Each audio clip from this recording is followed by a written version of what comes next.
बिस्मिल्लाहिर्रहमानिर्रहीम। अस्सलाम वालेकुम माय यूट्यूब फैमिली, कैसे हैं आप सब। उम्मीद करती हूँ सब ठीक ठाक होंगे। और आज हम बहुत ही झटपट, बहुत ही आसान खट्टे आलू की रेसिपी लेकर आए हैं, जो कि कराची की फेमस डिश है और इसको पापड़ों के साथ खाया जाता है। इसके साथ मैंने पापड़ भी फ्राई किए हैं और बहुत ही मज़ेदार ये कांटे वाली खट्टे आलू हैं हमारे।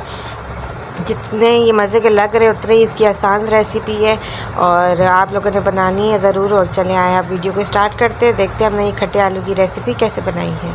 तो यहाँ जो है सबसे पहले मैंने घी गरम करने के लिए रख दिया था। घी गरम हो गया तो उसके बाद मैंने इसके अंदर थोड़ा सा ज़ीरा ऐड कर दिया।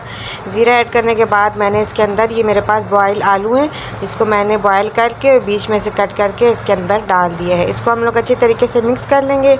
और मेरे हाथ में मोबाइल था तो मैं थोड़ा कैमरे में फ़र्क आ रहा है। तो देखिए यहाँ मैंने इसको अच्छी तरीके से मिक्स कर लिया। मिक्स करने के बाद फिर हम इसके अंदर कुछ और चीज़ें भी ऐड करेंगे। तो वीडियो आपको अच्छी लगे तो लाइक, शेयर और सब्सक्राइब करें। तो देखिए यहाँ जो है ये लहसुन, अदरक, हरी मिर्च, लाल मिर्च, सूखा धनिया, नमक और चाट मसाला, इनका मैंने पेस्ट बना लिया था।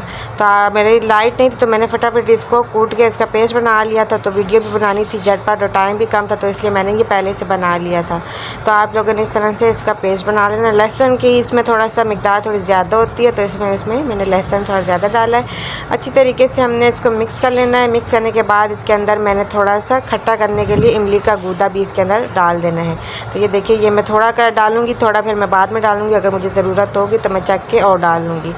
तो अब इसकी ग्रेवी को गाढ़ा करने के लिए मैंने लिए 2 चम्मच कॉर्नफ्लावर और इसके अंदर मैंने थोड़ा सा पानी ऐड करके इसको मैंने इसके अंदर ऐड कर दिए। और देखिए इसकी ग्रेवी जो है वो गाढ़ी हो चुकी है। ये मज़ेदार हमारे खट्टे आलू, कांटे वाली खट्टे आलू बन के तैयार हो चुकी हैं। आप लोगों ने बना के ज़रूर ट्राई करनी है और मुझे कमेंट्स बॉक्स में बताना है कि आपको रेसिपी कैसी लगी। वीडियो को लाइक करें, शेयर करें, सब्सक्राइब करें, बेल आइकन को प्रेस कर दें।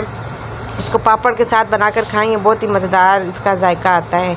तो इंशाल्लाह फिर एक और नई रेसिपी के साथ हाजिर होंगी। आप लोगों की अगर कोई फरमाइश हो तो मुझे ज़रूर बताइएगा, मैं ज़रूर पूरा करने की कोशिश करूँगी और आप लोगों के लिए अच्छी अच्छी वीडियो लेकर आती रहूँगी इसी तरह। और आप लोग इसी तरह मुझे सपोर्ट करते रहें। इंशाल्लाह फिर मिलेंगे एक और अच्छी नई रेसिपी के साथ। अल्लाह हाफिज़।